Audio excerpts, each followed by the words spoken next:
la tristesse arrive, je sais tu es là, toujours près de moi. Déjà vendredi matin, j'espère que votre semaine a été belle et aujourd'hui, comme on le fait à tous les vendredis depuis quelques mois déjà, on rejoint quelqu'un que j'apprécie beaucoup pour sa grande profondeur. Il est psychologue, Pierre Faubert.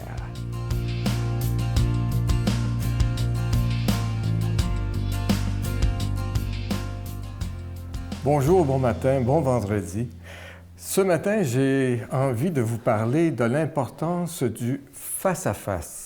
Le face-à-face, évidemment, en tant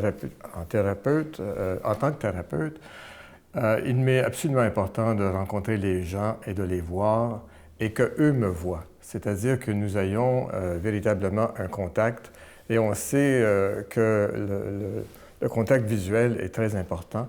Alors pour moi, le contact face-à-face est essentiel parce qu'il, comme quelqu'un vient de me dire il y a quelques instants, l'âme se révèle à travers le regard des yeux. Et ça demande une perceptivité très aiguisée pour saisir les nuances. Hein? Donc, le face-à-face est vraiment important. Je pourrais en parler longuement, mais on n'a pas beaucoup de temps. J'aimerais revenir sur un passage de Genèse, où c'est Moïse qui rencontre Dieu dans la tente de la réunion. Alors, la tente de la réunion, ça pourrait être le bureau du thérapeute.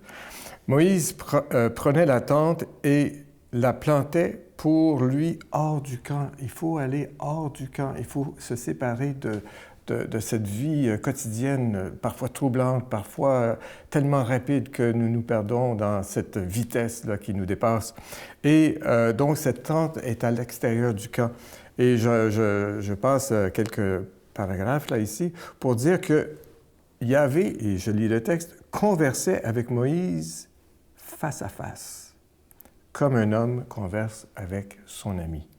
Alors, c'est l'intimité. On est ici dans le face-à-face, mais le face-à-face, c'est l'intimité. Et on sait comment nous, le mot qui me vient, c'est crave en anglais, c'est comment nous avons tant besoin d'intimité. Alors, c'est dans ce face-à-face que cette intimité peut exister. Dernièrement, dans une formation en psychothérapie psychodynamique, on disait comment on pouvait avoir par correspondance une intimité à distance.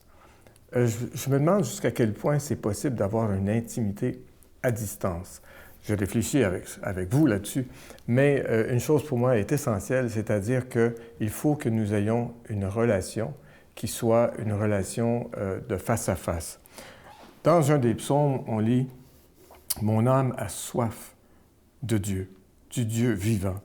Quand le verrai-je face à face? » Encore là, c'est David qui a eu beaucoup d'expériences, de difficultés et qui veut voir son Dieu face à face.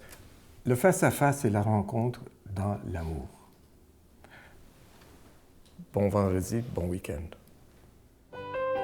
Notre Père qui es aux cieux, que ton nom soit sanctifié, que ton règne vienne, que ta volonté soit faite sur la terre comme au ciel. Donne-nous aujourd'hui notre pain de ce jour. Pardonne-nous nos offenses comme nous pardonnons à ceux qui nous ont offensés. Ne nous laisse pas entrer en tentation, mais délivre-nous du mal, car c'est à toi qu'appartient le règne, la puissance et la gloire pour les siècles des siècles. Amen. Je suis présentement en compagnie de notre amie Brigitte Bédard, mais avant de m'entretenir avec elle, je veux vous présenter ce beau cadeau du mois. C'est une demande que vous faites depuis longtemps. Il s'agit d'un nouveau CD, Neuvaine pour toi qui souffres. Et à la fin de ce CD-là, il y a aussi le chapelet médité des mystères lumineux. Et ça vient aussi avec un beau dizainier qui est argenté. Mais imaginez que c'est Brigitte et moi qui avons prié ensemble sur cette neuvaine-là. Oui, on a fait la neuvaine ensemble. Ouais, on a fait le chapelet ensemble. Les mystères lumineux. Oui, ensemble. Puis en recevant ce merveilleux dizainier, on s'est rendu compte qu'il y avait la médaille de Ouais, et Saint-Benoît. ça, je ne le savais pas. Je dois vous dire, quand on a commandé, et c'est Brigitte qui me dit, mais Sylvain, c'est Saint-Benoît qui est sur le dizainier. J'en revenais pas moi-même parce que c'est là que nos vies ont changé. Oui, tous les deux. Ouais, tous tout les à deux. fait. Alors, on a prié ensemble, puis on espère que vous allez prier avec nous, que vous allez aimer ça, vraiment prier avec nous comme nous, on a eu tellement de plaisir à prier ensemble. Et que vous allez nous donner des nouvelles parce que toi, une neuvaine, raconte rapidement, ça a changé la vie de ton couple, ça. Oui, certainement, parce que, bon, mon mari venait de perdre son emploi, puis bon, pour faire vivre 6 enfants, tu peux pas, tu sais, puis dans un domaine qui est l'animation pastorale, c'est pas évident. On a commencé la neuvaine, au lieu de paniquer, on a fait une neuvaine à Saint-Joseph. On a prié Saint-Joseph. Bien, avant même que le 9e jour finisse, il y avait cet emploi. Dieu s'était manifesté. Voilà, Ben, c'est c'est ça. beau, hein? Il était encore mieux qu'avant. Oui, tu vois. Je pense que j'ai quelques secondes pour vous donner quelques titres qui sont sur le CD. Alors, le jour 1, c'est les troubles obsessionnels. Le jour 2, c'est l'exclusion, le rejet, l'intimidation. Le jour 3, ceux qui vivent la dépression. Le jour 4, ceux qui vivent des maladies physiques. Ensuite, le jour 5, tous ceux qui vivent des peurs, des angoisses et de l'anxiété. Et ça s'en va comme ça jusqu'à la fin du CD. Et ensuite, c'est la méditation du chapelet avec les mystères lumineux. Je vous rappelle que c'est avec un don de 25 $, et si vous en voulez deux, avec un don de 40 $, je vous donne l'adresse. La Victoire de l'Amour, casier postal 120, succursale Boucherville à Boucherville, le J4B 5E6, je vous la redonne. La Victoire de l'Amour, casier postal 120, succursale Boucherville à Boucherville, le J4B 5E6. Également par téléphone, par carte de crédit du lundi au vendredi de 8h30 à 16h30 dans le 514-523-4433, 523-4433 ou sans frais le 1-888-811-9291, 1-888-811-9291 et sur notre site Internet, le www.lavictoiredelamour.org. Merci de votre générosité.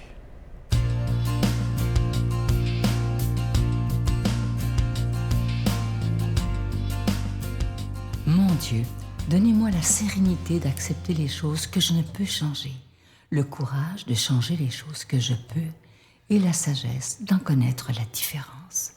Amen. Aujourd'hui, la parole de Dieu, cette parole de vie est proclamée par quelqu'un qui est d'une grande profondeur, l'abbé Éloi Giard.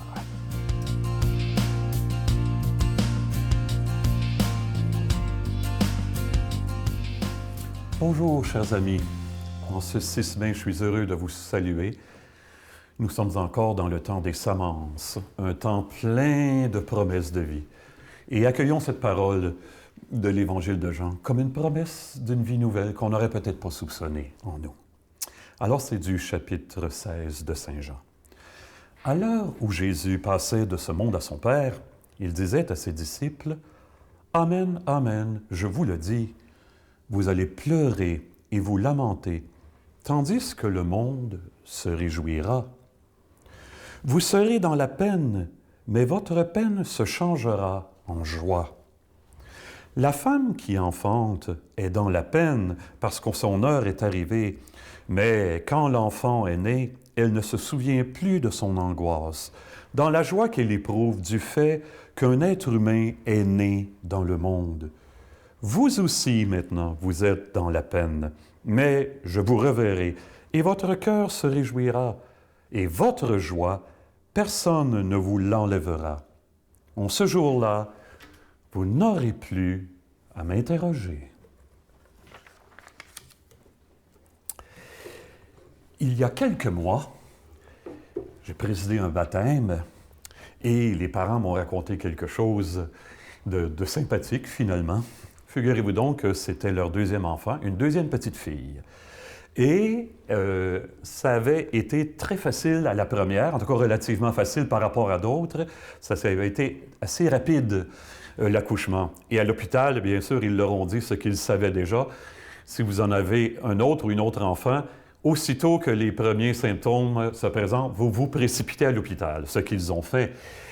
Mais ils demeurent à peu près à une quinzaine de kilomètres de l'hôpital. Et la mère disait au père, dépêche-toi, ça commence à presser. Et on a fini par arriver à l'hôpital, et là, ça pressait encore plus. Et on est entré dans l'ascenseur, et là, la porte a fermé, et la mère a dit au père, « Elle est en train de sortir. » Et le père a dit, « Couche-toi. » Et la belle popoune est née dans l'ascenseur, figurez-vous donc, à l'hôpital. Ça arrive de temps en temps, c'est pas la première ni la dernière fois, mais un coup l'événement passé, c'était un peu inattendu et beaucoup plus stressant.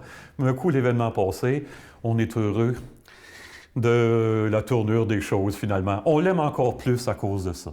Et des fois, moi, évidemment, je ne suis pas père, encore moins mère, bien sûr, mais je me dis, quand l'accouchement était difficile, j'imagine que quand on dépose l'enfant sur le ventre de la mère, elle doit l'aimer d'autant plus, cet enfant-là.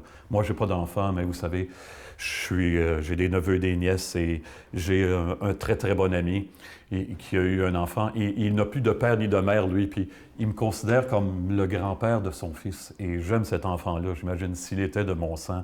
J'imagine qu'on ne peut pas aimer plus cet enfant-là que je l'aime. Et s'il était de mon sang, ça serait incroyable.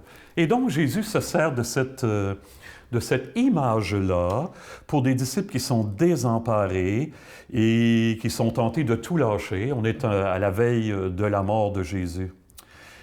Jésus leur propose évidemment de vivre son départ comme une femme qui va vivre son accouchement. Vous allez vivre des heures difficiles, mais après ça, vous allez oublier et vous allez entrer dans une joie que vous ne mesurez pas. Je ne sais pas si vous vous rappelez cet homme d'État et écrivain anglais qui s'appelait Churchill, Winston Churchill. Un homme qui a eu ses périodes très difficiles durant sa vie, qui avait eu des problèmes de boisson, mais qui était aussi un écrivain tout à fait remarquable, qui a eu un prix Nobel de littérature. Dans ses mémoires, Churchill a cette phrase que je cite souvent, qui m'a été utile à moi et que je cite souvent à des gens qui viennent me rencontrer. Churchill, il dit « Quand tu traverses l'enfer, continue, ne t'arrête pas. » C'est fort, ça. Il sait de quoi il parle. Quelqu'un qui a souffert, il sait. On est obligé de l'écouter sans commenter. Continue, ne t'arrête pas. Eh bien, les disciples sont désemparés par rapport à la mort de Jésus. Par rapport à notre vie nouvelle, la vie nouvelle qui nous attend au-delà de la mort, nous aussi, on est souvent désemparés. Lors des funérailles, j'explique souvent aux gens comment ça sera l'autre côté de la mort. Jésus nous a donné des indices. Il nous a dit qu'il faut devenir comme un enfant. Un enfant, par définition, vous savez, c'est un être qui a le cœur totalement ouvert. Alors, quand on va se présenter devant Jésus, qu'est-ce qui va se passer? On n'aura pas le choix devant Jésus le Père. Le cœur va nous ouvrir grand comme ça. Et on va faire comme un enfant, on va dire « Ah, j'aurais jamais pensé que c'était si bon. Encore, Seigneur. » Et Dieu va donner son amour encore plus pur, plus simple. Encore, Seigneur. Dieu va donner l'amour encore plus pur, plus simple. On n'aura pas assez de l'éternité pour faire le tour du cœur du Père. C'est impossible d'épuiser le cœur de Dieu. Y avez-vous pensé? La Bible ne dit pas Dieu a de l'amour. La Bible dit Dieu est amour. On n'aura pas assez de l'éternité pour apprendre ce que c'est l'amour. On découvrira même Dieu éternellement plus jeune que nous. Parce que plus on entre dans l'amour vrai, plus on rajeunit, on va découvrir Dieu comme un enfant. On va oublier des souffrances quand on va faire ça. On va découvrir Dieu comme un enfant, pas comme un bébé, mais comme un enfant qui a le cœur grand ouvert et prêt à nous faire communier à une joie intarissable. Que cet amour, cette joie nous soit déjà donnée dans le Père, le Fils et l'Esprit Saint. Amen. Bonne journée, bonne vie tout le monde. Je vous salue Marie, pleine de grâce. Le Seigneur est avec vous. Vous êtes bénie entre toutes les femmes, et Jésus, le fruit de vos entrailles, est béni. Sainte Marie, Mère de Dieu, priez pour nous pauvres pécheurs, maintenant et à l'heure de notre mort. Amen.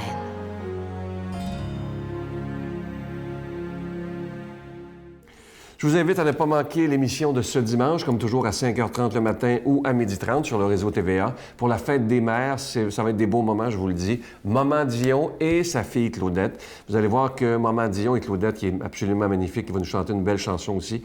Mais vous allez voir que Maman Dion nous parle évidemment de la perte de son fils, Daniel, la perte de René Angélil, où elle nous dit dans l'émission qu'elle le considérait comme un fils. Vous allez voir cette femme de courage et aussi sa grande générosité et sa grande sincérité. Vous allez beaucoup aimer. Bye, à demain.